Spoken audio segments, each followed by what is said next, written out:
Hoje o Inovar é um Parto Fora do Eixo chega ao Espírito Santo. E aí eu já vou pedir para a edição colocar as imagens que a gente registrou na nossa última visita à Vitória, que a gente subiu lá no alto do Convento da Penha, onde é possível ter uma visão privilegiada de Vila Velha, da Baía de Vitória e da Terceira Ponte. Aí a gente ainda saiu de lá, foi comer uma moqueca capixaba. Enfim, a gente trabalha bastante, mas também não dá para reclamar dessas viagens, né?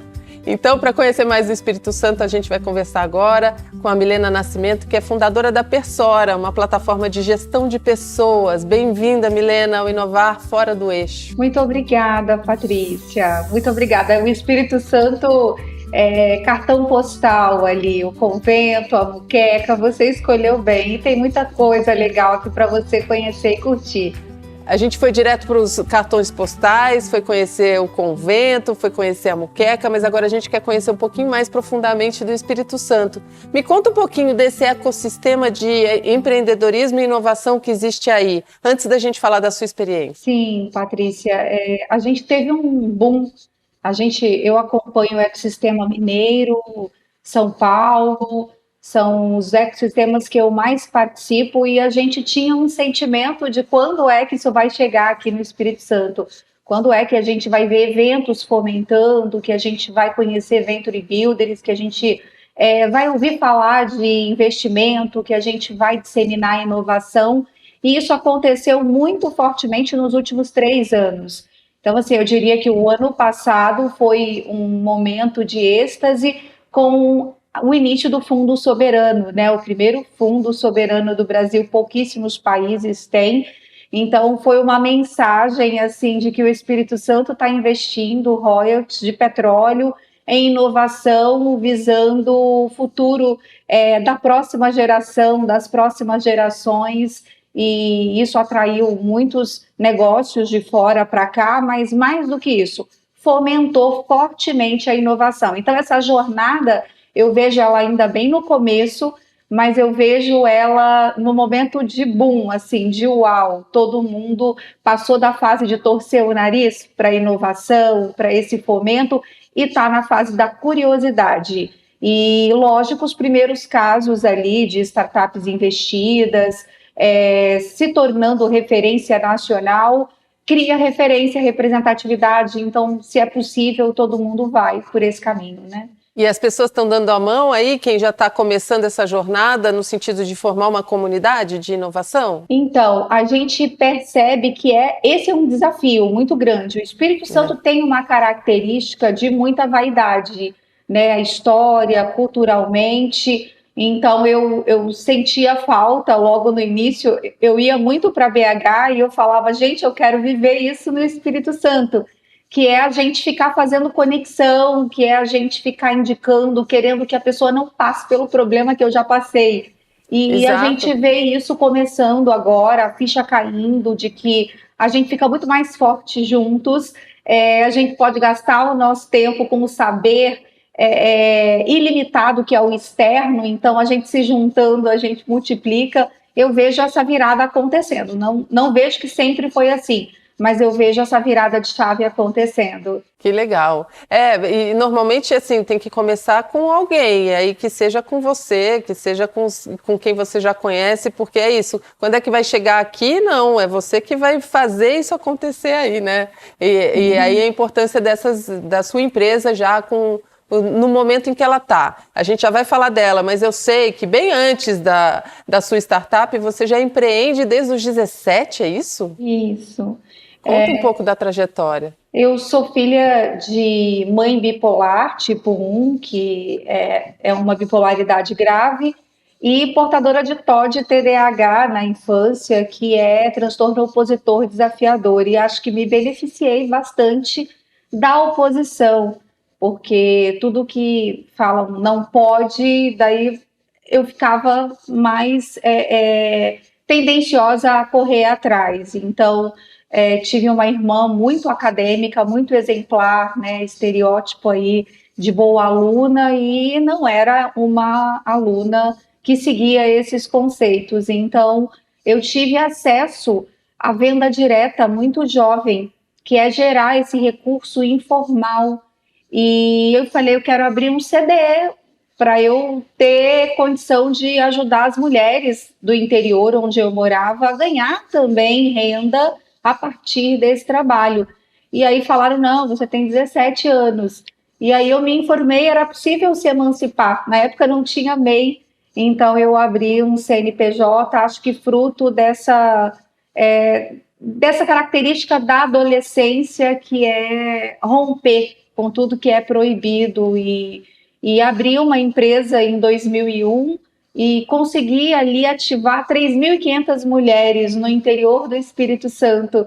Então, foi uma experiência, ali eu falo que aprendi que viver é vender, né? A gente está sempre vendendo, e a partir do momento que a gente aprende a vender e aprende que o empreendedorismo empodera, quando falam, Milena, por que empreender?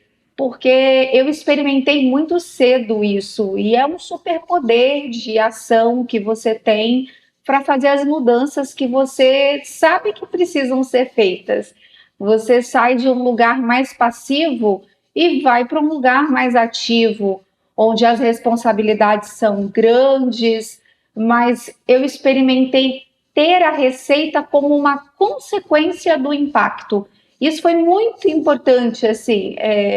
Depois disso, as experiências todas, passei 10 anos no Rio empreendendo, conheci outra cultura, montei um time de 20 mil pessoas, mas as experiências giraram em torno de empreender eu tenho que resolver o problema de um grupo real, eu tenho que resolver isso para valer. E a partir do momento desse impacto, o negócio tem que se sustentar, porque isso é bom, parece que ecoa, né? E é essa a lição que ficou. Que legal, esse seu olhar que o impacto é que gera o resultado e não o contrário, né? Eu sempre ficava procurando qual é a bandeira, o que o Brasil não tem, por que a gente importa tudo, por que a gente busca produtos difíceis de manusear para outra realidade, não para a realidade da América Latina. E aí eu começo a entender que o que ficou mais forte na gente ali, nessas experiências,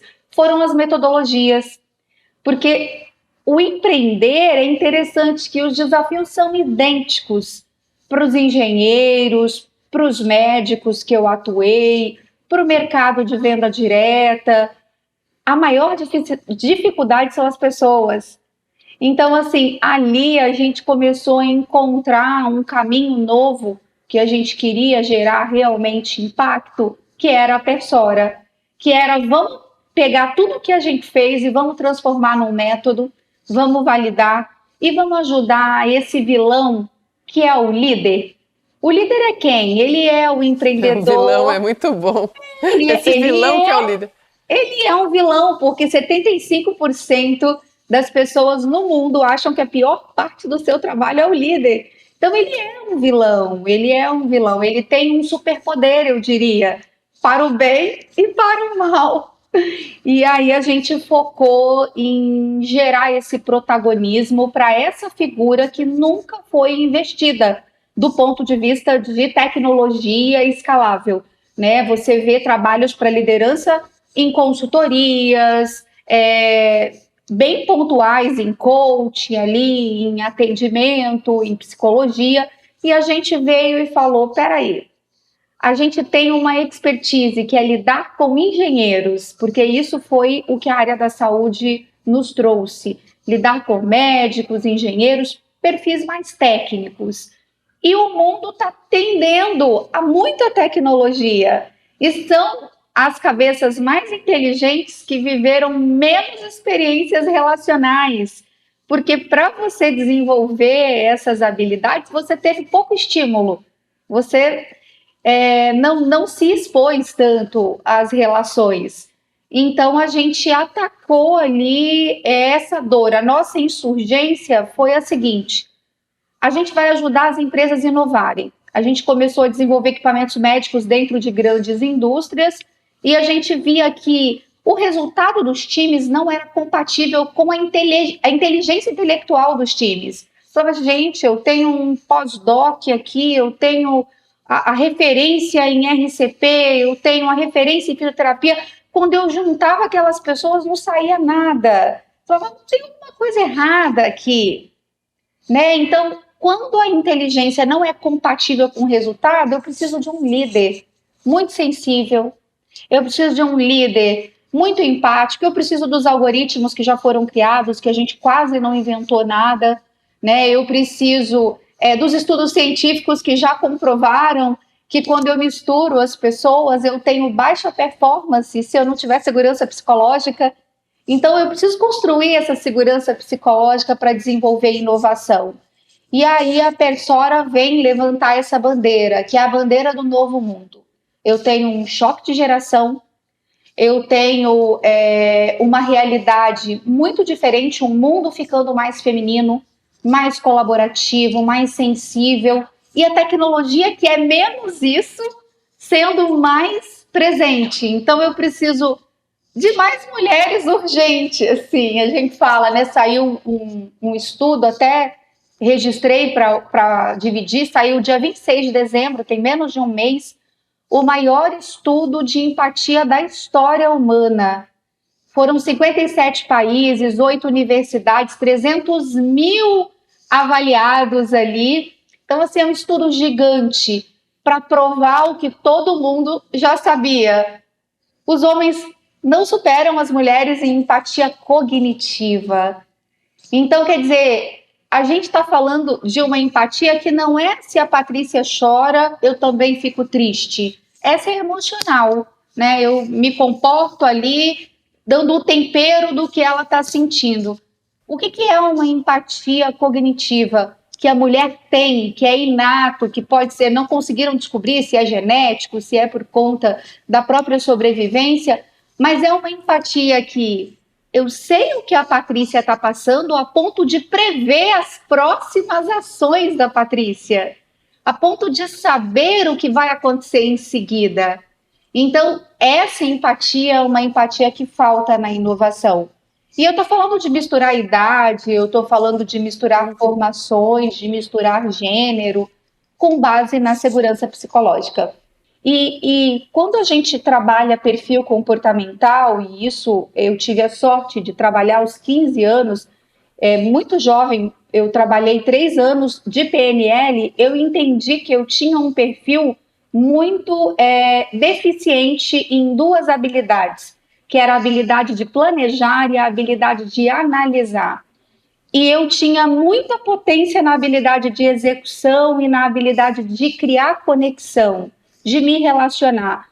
E assim, é tão gritante que todos nós temos os 4 perfis, mas 80 e poucos % meu estão em 2 perfis. Então, existe uma deficiência brutal e aí vem um ponto muito interessante para nós mulheres, né? Você falou das squads ali, o nosso contato com a tecnologia, ele foi mais lento, a gente não brincou de game, a gente estava ali brincando de maternidade, é muito diferente. Mas acontece que tem lugar para essa mulher hoje nas squads ali, antes mesmo dela ter acesso à tecnologia. Eu fui jogada num time de 12 engenheiros, eletricistas, mecânico, dados, e eu acredito que a minha leiguice tecnológica fez a tecnologia deles ser acessível. Então, assim, é muito interessante porque a gente fica achando, poxa, eu tenho que ter um vocabulário para conversar com esse povo. Eu juntei um designer, eu juntei ali um arquiteto de dados, eu juntei ali um engenheiro, e aí eu falo, caramba, eu não vou ter potência nesse lugar. E aí eu falo, autoconhecimento do projeto, para onde que esse projeto vai, né? Essa empresa, essa startup, quem é ela? Porque isso é maior do que o time. E autoconhecimento individual. Então, eu tenho a sorte, eu sempre falo, de ter times altamente potentes. Por exemplo, com 6 pessoas, a gente acha que produz para 20. Aí se você falar, nossa, Milena, mas assim, eles trabalham muito? Não, o nosso TI trabalha 5 horas por dia, porque o trabalho do TI é exaustivo. mas as entregas deles são absurdas, porque nós não temos a gestão de comando e controle. Então, assim, a nossa gestão é de propósito. Então, a gente sabe para onde a gente vai. E esse estudo da empatia, ele foi um pontapé inicial, porque eu até brinquei com o meu time ali, né, com os meus colaboradores, eu falei, o que vão fazer com essa descoberta? Porque ela pode levar para vários caminhos, né? Inclusive, existe ainda uma gestão de comando e controle que acha que a empatia é danosa, né? Que acha que a empatia ela vai fazer a vontade das pessoas, ela vai abrir as rédeas ali da empresa. E aí eu fiquei me perguntando, qual que é o próximo passo com esse estudo? O que a gente vai fazer? Aí eu te pergunto, o que você vai fazer? Isso já está provavelmente sendo incluído na metodologia de vocês. E aí, queria que você explicasse o que é a Persora. Claro, claro. A Persora é uma forma do líder numa pequena ou grande empresa, porque a gente atua em times, então um time pequeno, um time grande ou a empresa inteira, é uma forma do líder resolver o problema de produtividade para sempre. Por quê? Porque a gente vai, dentro do método, falar para o time onde é que faz gol. Porque tem um monte de time marcando gol contra. O nosso gol é do lado de cá. Isso tem a ver com posicionamento estratégico. Então, o método já clareia ali esse posicionamento e gera uma inteligência baseada na cultura que a empresa se posicionou e no perfil individual, fazendo os alertas. Eu resolvo o problema de gestão que dá um nó na cabeça da pessoa. Por quê? Porque ela nunca acessou algo simples de gestão. É sempre complexo. Eu estou vendo que, de fato, você está realizada agora, né? Realmente, agora é apostar fundo na Persora. Eu sinto assim, Patrícia, eu faço plano sempre para 5 anos, né? Desde os meus 17. Os meus próximos 5 anos é o tempo que a gente leva para absorver tudo que está em volta da gente. E aí a gente precisa mudar, ou de empresa, ou de desafio dentro da própria empresa, ou de time. E eu vejo, assim, a gente abriu o CNPJ da Persora em junho do ano passado. Ela já estava faturando, mas como uma spin-off da engenharia. Então, a gente começou ela no finalzinho de 2018, 2019, ali, junto com a pandemia. E eu vejo os próximos 5 anos a gente sendo a maior inteligência para times de alta performance do Brasil. Assim, eu vejo isso muito claro e quero fazer isso ser acessível, quero fazer isso ser dinâmico, quero desconstruir esses muros de que isso é difícil, porque a gente criou método, então eu não quero ter que lidar com o especialista exclusivamente. Ele pode usufruir dessa tecnologia, mas eu quero que ela vá para a mão desse vilão aí. Eu quero que a gente vire esse jogo. Essa é a bandeira. E eu estou muito, assim, muito otimista, porque o mundo está mostrando que não tem para onde correr. Não tem. Não, e é muito legal você falando como mulher e falando numa série aí que a gente está entrevistando mulheres do Brasil inteiro que têm essa capacidade de liderança, muitas vezes não acreditam nelas, e aí é muito interessante que você traga esse discurso que eu acho que todas elas têm que ouvir para se empoderar disso aí. Essa representatividade, ela é extremamente potente.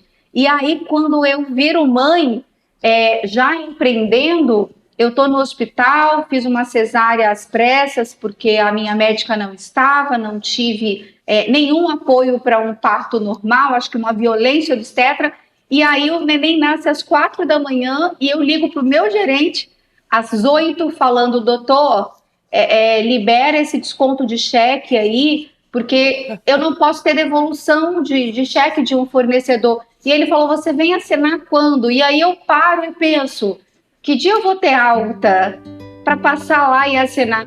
Então, assim, a maternidade, o empreender é um desafio tremendo. Se a gente não tiver representatividade para a gente ter certeza que vale a pena e que vale a pena. E aí fica a lição. O seu valor precisa ser reconhecido por você mesma. Quando a gente coloca isso na mão da comunidade, da sociedade, a gente tem uma frustração muito grande, porque só a gente sabe da luta diária. Só a gente sabe.